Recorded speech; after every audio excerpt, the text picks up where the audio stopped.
Hello everyone, welcome to my channel Yatharth tutorial. पिछली video में हमने बेसिक टर्म्स इन अकाउंटिंग के बारे में पढ़ा था। अब उसके बाद बेटा हम स्टार्ट कर रहे हैं आज एक नया चैप्टर जो हमारे बिजनेस अकाउंटिंग का सबसे बेसिक चैप्टर होता है और 11th स्टैंडर्ड के लिए सबसे इंपॉर्टेंट चैप्टर है जिसका नाम है जर्नल। जर्नल हमारा सबसे बेसिक और प्राइमरी चैप्टर है। जब हम अकाउंटिंग की बात करते हैं अगर तो अकाउंटिंग सीखने के लिए हमें सबसे पहले इस जर्नल चैप्टर को पढ़ना पड़ता है, क्योंकि बिना जर्नल के हम कोई भी अकाउंटिंग का काम नहीं कर सकते हैं। अकाउंटिंग नहीं समझ में आएगी हमें, क्योंकि हर एक चैप्टर्स के अंदर आपको बेसिक रूल्स जर्नल के यूज होते हैं। तो चलिए हम स्टार्ट करते हैं आज जर्नल का चैप्टर। पहले हम बात करते हैं जर्नल होता क्या है। जर्नल हमारे बिजनेस अकाउंटिंग का या अकाउंटिंग का सबसे बेसिक चैप्टर है और इस चैप्टर के अंदर हमें ये पढ़ना है कि हम रिकॉर्ड्स को मेंटेन कैसे करते हैं। अकाउंटिंग प्रोसेस में हमारा सबसे पहला जो पार्ट था वो था रिकॉर्डिंग ऑफ ट्रांजैक्शन। तो रिकॉर्डिंग ऑफ ट्रांजैक्शन जो किए जाते हैं वो सबसे पहले हम जर्नल बुक के अंदर करते हैं। जर्नल बुक क्या होती है? Journal is the primary and principal books of original records. Journal हमारी सबसे प्राइमरी और प्रिंसिपल बुक है जिसमें हम ट्रांजैक्शंस को रिकॉर्ड करते हैं। अब businessman record all his business transaction. एक बिजनेसमैन अपने सारे ट्रांजैक्शंस को इसके अंदर रिकॉर्ड करता है। In this book all the transactions are recorded date wise. देखो यहाँ पर हमने एक चीज लिखी है, डेट वाइज। सारे ट्रांजैक्शन को कैसे रिकॉर्ड किया जाएगा? डेट के हिसाब से। जो भी डेट्स में हमने ट्रांजैक्शंस किए होंगे उन डेट के हिसाब से हम ट्रांजैक्शंस को रिकॉर्ड करते हैं। नेक्स्ट है क्रोनोलॉजिकल ऑर्डर। क्रोनोलॉजिकल ऑर्डर का मतलब होता है सीक्वेंस ऑफ डेट्स। जैसे फॉर एग्जांपल 1 तारीख, 2 तारीख, 3 तारीख, 4 तारीख। अगर हमने इस तारीख में कोई ट्रांजैक्शन किया है तो पहले हमें 1 तारीख का ट्रांजैक्शन लिखेंगे, फिर हमने 2 को नहीं किया, 3 को लिखा होगा तो 3 तारीख का लिखेंगे। That is called chronological order. अगर हम इसको ऐसे करते हैं, पहले 4 के लिख लिए, फिर 3 के लिख लिए, फिर 2 के लिख लिए, फिर 1 के लिख लिए, that is not a chronological order. इस ऑर्डर में हमें ट्रांजैक्शंस को नहीं रिकॉर्ड करना है। किस ऑर्डर में करेंगे हम? सीक्वेंस वाइज, डेट के हिसाब से। जैसे हमारे डेट के हिसाब से ट्रांजैक्शन होंगे मंथ के, वैसे हम ट्रांजैक्शंस को रिकॉर्ड करते हैं, इसलिए इसको कहते हैं हम क्रोनोलॉजिकल ऑर्डर में ट्रांजैक्शंस को रिकॉर्ड किया जाता है। Recording of transaction journal is called journalising. जो प्रोसेस होती है इसमें रिकॉर्ड करने की ट्रांजैक्शंस को, उसे हम जर्नलाइजिंग कहते हैं। तो आपको मीनिंग समझ में आया होगा जर्नल क्या होता है। सबसे प्राइमरी बुक होती है। हम इसको इस एग्जांपल से समझ सकते हैं कि हम जब भी किसी बिजनेस के अंदर काम करते हैं, फॉर एग्जांपल हम एक शॉपकीपर हैं और एक दुकान चला रहे हैं। अब उस दुकान के अंदर हम एक दिन के अंदर बहुत सारे लोगों से ट्रांजैक्शन कर रहे हैं, लेन देन कर रहे हैं। हमने चीजें बेची भी हैं, खरीदी भी हैं, पैसा दिया है किसी से, किसी को पेमेंट किया है, पैसे दिए भी हैं, खर्चे भी हो रहे हैं। ये सारी चीजें हमने पूरे दिन में की हैं। तो उन सभी चीजों को हम एक रफ रजिस्टर में, एक रफ बुक के अंदर रिकॉर्ड कर लेंगे कि हमने क्या क्या खरीदा बेचा आज के दिन में, और डेट डाल देंगे आज की। तो दैट इज कॉल्ड जर्नल। हमने क्या किया? उसका जर्नलाइजिंग की। जर्नलाइजिंग हम एक सिंपल तरीके से करते हैं। अगर हम बात करें अकाउंट्स की, प्रॉपर सीए के द्वारा जो अकाउंट्स मेंटेन किए जाते हैं, या किसी भी कंपनी या फर्म की बात करते हैं, तो उसमें हमें एक प्रॉपर फॉर्मेट यूज करना होता है जर्नल एंट्रीज के लिए, जर्नल के लिए। तो ये फॉर्मेट हमने यहाँ पर अभी देख रहे हैं जर्नल एंट्रीज का, जिसमें सबसे पहला कॉलम जो बनता है वो डेट का बनता है, जिसमें हम डेट रिकॉर्ड करेंगे। Second column is particular. Particular में हम उस ट्रांजैक्शंस की डिटेल लिखते हैं और कौन सा अकाउंट डेबिट होगा, कौन सा अकाउंट क्रेडिट होगा, उस अकाउंट की डिटेल इसके अंदर लिखी जाती है। एलएफ को बोलते हैं हम लेजर फॉलियो। लेजर फॉलियो का मतलब होता है कि इसमें पेज नंबर डाले जाते थे जर्नल के अंदर, बट अब जो मॉडर्न अकाउंटिंग हम कर रहे हैं इसके लिए हमें अब पेज नंबर की रिक्वायरमेंट नहीं होती है, इसलिए इस कॉलम को हम खाली छोड़ते हैं, इसमें कुछ भी रिकॉर्ड नहीं करते। अमाउंट डेबिट की और क्रेडिट की अमाउंट। तो अभी मैंने पिछली वीडियो में आपको बताया था कि डेबिट का मतलब होता है जो चीज हमारे बिजनेस में आएंगी वो डेबिट, और जो चीज हमारे बिजनेस से जाएंगी वो क्रेडिट। जैसे फॉर एग्जांपल हमने एक मशीन परचेज करी है कैश में। अब हमें यहाँ पर ये देखना है कि किन दो चीजों के बीच ट्रांजैक्शन हुआ, किन दो चीजें हमारे पास आई और गई हैं। तो हमने एक मशीन खरीदी है कैश में, तो हमारे पास आया क्या? मशीन आई है, और गया क्या? हमारे यहाँ से कैश गया। तो जो चीज हमारे पास आती है वो कहाँ आएगी? डेबिट में, और जो हमारे यहाँ से जाएगा वो क्रेडिट में। तो यहाँ पर हम रिकॉर्ड कैसे करते हैं? इसमें रिकॉर्ड करने का एक तरीका होता है। सबसे पहले हम उसकी डेट रिकॉर्ड करेंगे। जो भी अकाउंट हमारा डेबिट होगा उसको हम ऊपर लिखेंगे सबसे पहले, और डीआर शब्द लिखेंगे यहाँ पर। डेबिट, डीआर से डिनोट किया जाता है डेबिट को, इसलिए जो भी अकाउंट हमारा डेबिट होगा, मतलब जो चीज हमारे पास आएगी वो कहाँ लिखी जाएगी? डेबिट में ऊपर। और 2 लगा के यहाँ पर हम क्रेडिट का अकाउंट लिखेंगे। यहाँ पर हमारा क्रेडिट का अकाउंट आ जाएगा, डेबिट की अमाउंट डेबिट में, क्रेडिट की अमाउंट क्रेडिट में, दोनों के अकाउंट के हिसाब से हमें अमाउंट को रिकॉर्ड करना है। और यहाँ पर बीइंग लिख के हमें उसकी नरेशन लिखनी होती है। नरेशन का मतलब होता है जो ट्रांजैक्शन हमारी बुक में लिखा है उसकी पूरी डिटेल के। हमने लिखा परचेज्ड मशीनरी फॉर कैश, तो यहाँ पर हम लिख देंगे being purchased machinery for cash. अब इसमें हमारे पास आया क्या मशीन, तो मशीन डेबिट में, और गया क्या कैश, तो कैश क्रेडिट में आ जाएगा। तो डेबिट अमाउंट डेबिट में आ जाएगी, क्रेडिट अमाउंट क्रेडिट में। डेबिट और क्रेडिट अमाउंट दोनों हमेशा इक्वल होती हैं, क्योंकि जितनी वैल्यू की चीज हम परचेज कर रहे हैं उतनी वैल्यू का कैश हमें पे करना होता है। ठीक है, अगली वीडियो में हम देखेंगे बेटा इसका जर्नल के रूल्स। तो जर्नल के रूल्स क्या होते हैं, जर्नल को मेंटेन करने के लिए हमें कुछ रूल्स को ध्यान में रखना होता है, जिसे हम क्लासिफिकेशन ऑफ अकाउंट्स भी बोलते हैं, रूल्स ऑफ डेबिट क्रेडिट भी बोलते हैं, गोल्डन रूल्स ऑफ बोलते हैं जर्नल, या रूल्स ऑफ जर्नलाइजिंग, बहुत सारे नामों से जानते हैं। बट यहाँ पर हमने देख रहे हैं, देखो क्लासिफिकेशन ऑफ अकाउंट्स।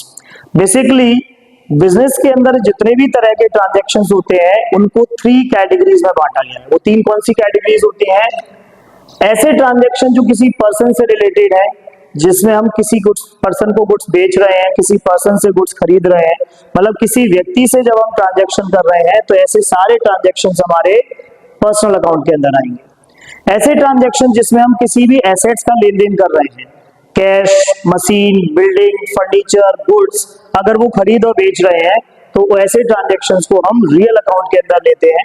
और थर्ड ऐसे ट्रांजैक्शन जो हमारे इनकम और एक्सपेंसेस से संबंधित होते हैं, ऐसे ट्रांजैक्शंस को हम नॉमिनल अकाउंट के अंदर कंसीडर करते हैं। तो बिजनेस के जितने भी टाइप के ट्रांजैक्शन होते हैं, चाहे वो किसी भी तरह का बिजनेस हो, हर तरह के बिजनेस के लिए हम सारे ट्रांजैक्शंस को 3 कैटेगरीज में क्लासिफाई कर देते हैं। Transaction related to persons, transaction related to assets, transaction related to income and expenses. तो ये तीनों जो तरह के ट्रांजैक्शन होते हैं उनके लिए हमने अकाउंट्स के नाम दिए हैं, personal account, real account and nominal account. तो पर्सनल अकाउंट नाम से ही समझ में आ रहा है, पर्सनल अकाउंट मतलब पर्सन से रिलेटेड। रियल अकाउंट जिनसे हम एक्चुअल में गुड्स खरीदने और बेचने का काम कर रहे हैं, जो चीजें हमारे पास रियल में आ रही है और जा रही है, that is called real account. और नॉमिनल अकाउंट जो हमारे एक्सपेंसेस और इनकम से संबंधित होता है, वो नॉमिनल अकाउंट होता है। यहाँ पर हमने एक चार्ट देख रहे हैं, रूल्स ऑफ डेबिट क्रेडिट कह लो, इसको क्लासिफिकेशन ऑफ अकाउंट्स कह लो। तो rules of debit credit 3 types के रूल्स होते हैं, पर्सनल अकाउंट, रियल अकाउंट और नॉमिनल अकाउंट। पर्सनल अकाउंट के अंदर वो ट्रांजैक्शंस आते हैं जो किसी पर्सन से रिलेटेड होते हैं। अब पर्संस की बात अगर हम करें तो पर्संस भी यहाँ पर 3 टाइप से बताए गए हैं।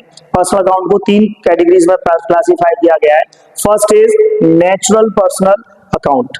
नेचुरल पर्सनल अकाउंट मतलब ऐसे पर्संस जो नेचुरल हैं, ह्यूमन बींग्स, जिनसे हम गुड्स खरीदने और बेचने का काम करते हैं, ऐसे पर्संस को हम नेचुरल पर्संस अकाउंट के अंदर कंसीडर करेंगे।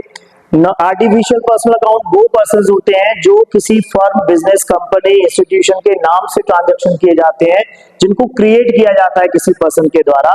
ऐसे अकाउंट्स को हम आर्टिफिशियल पर्सनल अकाउंट के अंदर लेते हैं। और रिप्रेजेंटेटिव पर्सनल अकाउंट्स वो होते हैं जो हमारे किसी भी चीज को रिप्रेजेंट करते हैं। जैसे अगर हमारे प्रीवियस ईयर के एक्सपेंसेस, जैसे outstanding expenses, prepaid expenses, accrued income, unaccrued income, ये सारी हमारी रिप्रेजेंटेटिव पर्सनल अकाउंट के अंदर आती है।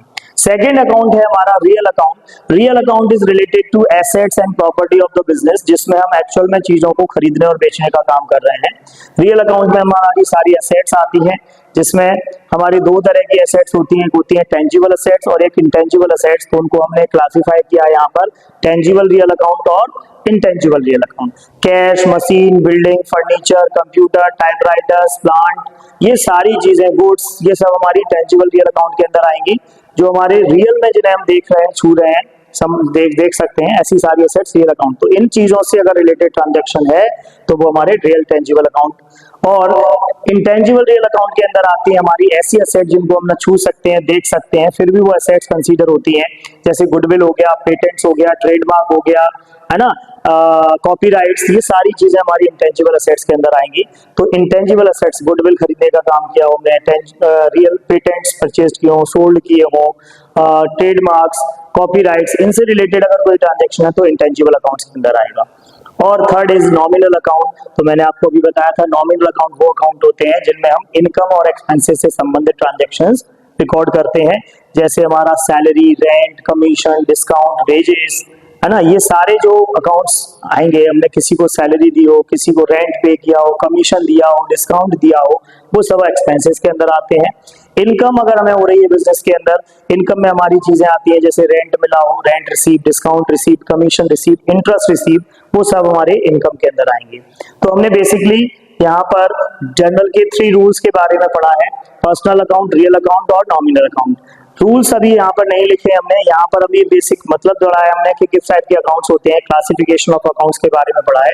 अब हम आगे देखते हैं कि जर्नल में इन तीनों अकाउंट्स के क्या क्या रूल्स होते हैं। मतलब अगर हम पर्सनल अकाउंट की बात करें तो पर्सनल अकाउंट के अंदर कौन सा रूल अप्लाई होता है अकाउंट्स को डेबिट और क्रेडिट करने के लिए, रियल अकाउंट के अंदर कौन सा अकाउंट अप्लाई होता है, कौन सा रूल अप्लाई होता है जिसमें हम डेबिट और क्रेडिट करेंगे चीजों को, नॉमिनल अकाउंट के अंदर कौन सा होता है। तो इन तीनों के हमें अभी रूल्स पढ़ने हैं और हम डिटेल में इनका अकाउंट्स के अंदर हम एग्जांपल्स भी यहाँ पर देखेंगे कि रियल अकाउंट के अंदर कौन से एग्जांपल्स आते हैं, किस टाइप के अकाउंट्स आएंगे, नॉमिनल अकाउंट के अंदर, पर्सनल अकाउंट के अंदर कौन कौन से अकाउंट्स देखे जाते हैं। क्लासिफिकेशन ऑफ अकाउंट्स में हम देखने वाले हैं यहाँ पर कि 3 जो अकाउंट्स होते हैं उनके क्या बेसिक रूल्स होते हैं। चलिए, फर्स्ट है पर्सनल अकाउंट। पर्सनल अकाउंट का मतलब होता है ऐसे ट्रांजैक्शन जो किसी पर्सन से संबंधित होते हैं, उन सारे ट्रांजैक्शंस को हम पर्सनल अकाउंट के अंदर रिकॉर्ड करेंगे। पर्सनल अकाउंट्स में आते हैं हमारे नेचुरल पर्संस और आर्टिफिशियल पर्सन। नेचुरल पर्संस में फॉर एग्जांपल राम, मोहन, सोहन, राजेश, अनिल, सुनील, कोई भी नाम आ जाए वो नेचुरल पर्संस के अंदर आएगा। जैसे sold goods to Anil, Anil को हमने माल बेचा तो अनिल यहाँ पर नेचुरल पर्सन है। Purchase goods from Sohan, Sohan से माल खरीदा है तो सोहन यहाँ पर नेचुरल पर्सन है। तो कोई भी नाम आ जाए ट्रांजैक्शन में तो वो नेचुरल पर्संस में आएंगे। आर्टिफिशियल पर्संस का मतलब होता है ऐसे नाम जो किसी बिजनेस या फर्म के होते हैं, किसी कंपनी का नाम होता है, किसी बैंक का नाम होता है, उन नाम से अगर हम कोई ट्रांजैक्शंस करते हैं तो वो आर्टिफिशियल पर्सन अकाउंट में आएंगे। Bank, company, firm, school, hospital, कोई भी नाम आ जाए वो सब हमारे आर्टिफिशियल पर्सन में आते हैं। आर्टिफिशियल पर्सन या नेचुरल पर्सन से रिलेटेड कोई भी ट्रांजैक्शन है उसका रूल होगा debit is the receiver and credit is the giver. इसका मतलब होता है कि अगर वो पर्सन रिसीवर है तो उसका नाम डेबिट में आएगा, अगर वो पर्सन गिवर है तो उसका नाम क्रेडिट में आएगा। जैसे कि sold goods to Rahul, Rahul को गुड्स बेचा तो यहाँ राहुल कौन है, रिसीवर है, इसलिए राहुल का नाम आएगा डेबिट। तो ये हमारा पर्सनल अकाउंट हो गया। सेकंड है हमारा रियल अकाउंट। रियल अकाउंट में वो सारी चीजें आती हैं जो हमारे बिजनेस के लिए एसेट्स कंसीडर होती हैं, जैसे कैश, गुड्स, मशीन, फर्नीचर। अगर इनको हम खरीदने बेचने का काम कर रहे हैं तो ये हमारे रियल अकाउंट के अंदर आती है। Cash account, goods, machine, building, furniture, goodwill, patent, इनको अगर हम खरीद रहे हैं या बेच रहे हैं तो वो हमारे रियल अकाउंट के अंदर आएंगे। इसका रूल होता है debit what comes in and credit what goes out. ये रूल ये कहता है कि जो चीज बिजनेस के अंदर आएगी वो डेबिट होगी और जो चीज बिजनेस से जाएगी वो क्रेडिट होगी। जैसे हमने बिल्डिंग परचेज करी तो हमने खरीदा क्या, बिल्डिंग, और क्या दिया होगा उसके बदले में, कैश। तो building account debit to cash account. Machine खरीदी तो मशीनरी टू कैश, मशीन हमारे पास आ रही है इसलिए डेबिट होगी, कैश हमारे यहाँ से जा रहा है तो क्रेडिट हो जाएगा। जो चीज आएगी वो डेबिट, जो चीज जाएगी वो क्रेडिट। तीसरे ना अकाउंट होता है नॉमिनल अकाउंट। नॉमिनल अकाउंट का मतलब होता है जो इनकम और एक्सपेंसेस से संबंधित होगा। इसके अंदर हमारे एक्सपेंसेस होते हैं rent, salary, wages, commission, discount और लॉस, जैसे loss by fire, loss by theft, bad debts. Income जैसे हमें रेंट मिल रहा हो, कमीशन मिल रहा हो, डिस्काउंट मिल रहा हो, इंटरेस्ट मिल रहा हो, ये सारी इनकम में आती है। तो इसका रूल ये होता है debit all expenses and losses. जितने भी एक्सपेंसेस और लॉसेस होंगे वो सारे डेबिट में आएंगे, जितनी भी इनकम्स और गेन्स होंगे वो सारे क्रेडिट में आएंगे। इसमें आपको ये चीज देखना है कि अगर हम कोई भी एक्सपेंसेस पे कर रहे हैं, खर्चा कर रहे हैं, तो उसके बदले में ऑलवेज कैश देंगे हम। और अगर कोई भी इनकम अगर हमें हो रही है तो उसके डेबिट में ऑलवेज कैश आएगा, इनकम का नाम क्रेडिट होगा। एक्सपेंसेस में एक्सपेंसेस का नाम डेबिट में आएगा और कैश ऑलवेज क्रेडिट आएगा। तो ये 3 बेसिक रूल्स है हमारे जर्नल के। इन रूल्स के बेसिस पर हम जर्नल एंट्रीज बनाएंगे। तो नेक्स्ट वीडियो में हम जर्नल एंट्रीज बनाएंगे।